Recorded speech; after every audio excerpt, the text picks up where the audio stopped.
সেটা সিনেমা দেখলেই বোঝা যাবে নতুন কি কি আছে। প্রথম প্যান ইন্ডিয়ান ফিল্ম, অবশ্যই এটা খুব ভালো একটা অভিজ্ঞতা ছিল, খুব আনন্দের একটা বিষয় ছিল।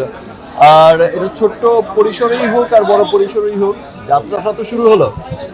হোপ যে আমরা আরো অনেক ভালো কাজ করব, মুম্বাইয়ের সাথে মিলে আরো অনেক ভালো ভালো কাজ আগামীতে আসতে যাচ্ছে। আমার আমার বিশ্বাস যে সবার যেহেতু ছবি দেখেই ভালো লেগেছে, যখন একটা সিনেমায় দেখবো তখন সবার আরো ভালো লাগবে।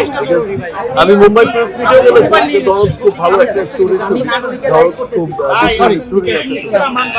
আর হচ্ছে দরদের গান, দরদের স্টোরি, দরদের প্রেজেন্টেশন এবং এত সুন্দর সুন্দর লোকেশনে শুট হয়েছে, সবার খুব ভালো লাগবে, খুব ভালো লাগবে, এটা আমার বিশ্বাস।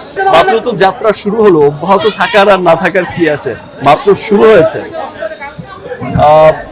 এটা অনেক দূর যাবে ইনশাল্লাহ। আই হোপ যে মাত্র তো শুরু হলো পথ চলা, আরো অনেক ভালো ভালো কাজ অপেক্ষা করছে সবার জন্য।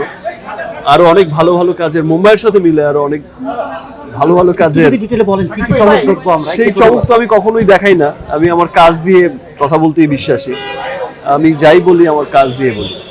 সো এইটুকু শুধু বলতে পারি যে মুম্বাইয়ের সাথে মিলে আরো অনেক ভালো ভালো কাজ আগামীতে অপেক্ষা করছে সবাই। রাজকুমার কিছুদিনের মধ্যে, নেক্সট মান্থে শুরু হচ্ছে রাজকুমার।